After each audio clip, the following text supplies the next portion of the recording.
Hello விவஸ், நான் Jose.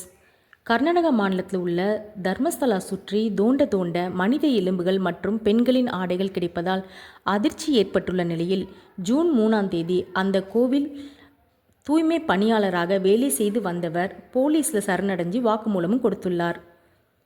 1995ஆம் ஆண்டு இருந்து 2014ஆம் ஆண்டு வரை அந்த கோவிலை சுற்றி இருக்கும் இடத்துல பல பெண்களை புதைத்துள்ளதாக கூறினார்.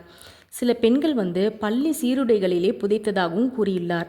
அப்படி புதைக்கப்பட்ட பெண்கள் பாலியல் வன்கொடுமை செய்ததற்கான அடையாளம் இருந்தது. சில பெண்கள் மேலே ஆசிட் அடித்ததற்கான தழும்புகளும் இருந்தது அப்படின்னு சொல்லியிருக்கார்.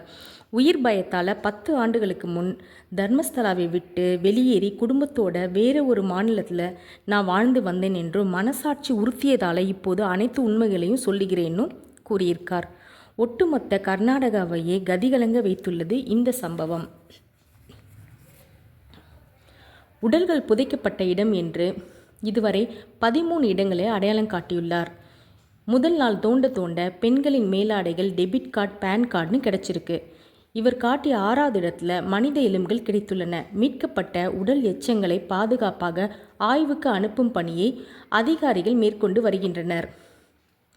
2003இல் தர்மஸ்தலா கோவில் தன் பெண்ணை காணாமல் போனதாக கடந்த 15ஆம் தேதி போலீஸில் புகார் கொடுத்துள்ளார் ஒரு நபர்.